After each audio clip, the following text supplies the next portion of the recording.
said I'd never succeed without him, so I invited him to the award ceremony he didn't qualify for.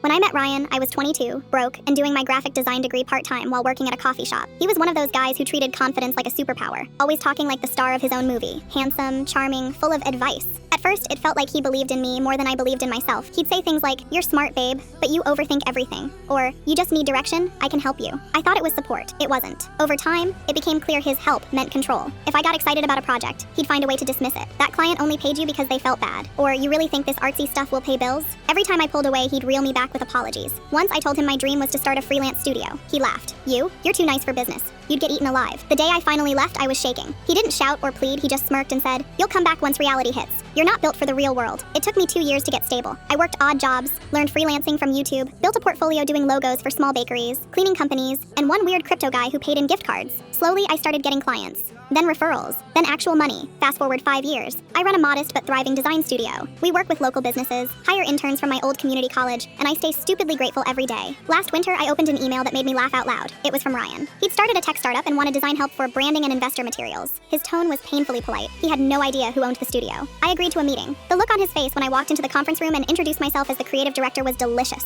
He stumbled through excuses. "Didn't realize it was you." Wow. Small world. I was professional, the way he never was with me. We went over timelines, pricing, and scope. He flinched at every number. He emailed a few days later saying they decided to go in another direction. I didn't mind. I already uploaded his awkward meeting clips into my career motivation folder. A few months later, I got nominated for a local entrepreneurship award. Nothing huge, but still surreal for someone who used to eat cereal for dinner to save money. At the ceremony, as I was getting my plaque, I spotted Ryan sitting 2 tables back. He wasn't a guest. He was there as a +1 for another nominee. When I went up to give a short speech, I said, "Some people once told me I wasn't built for the real world. Turns out I was just building my own." Afterward, he avoided eye contact completely. I didn't feel angry anymore. Just light, free, because sometimes winning isn't proving them wrong. It's realizing their limits aren't yours. And honestly, nothing tastes sweeter than success served with quiet dignity.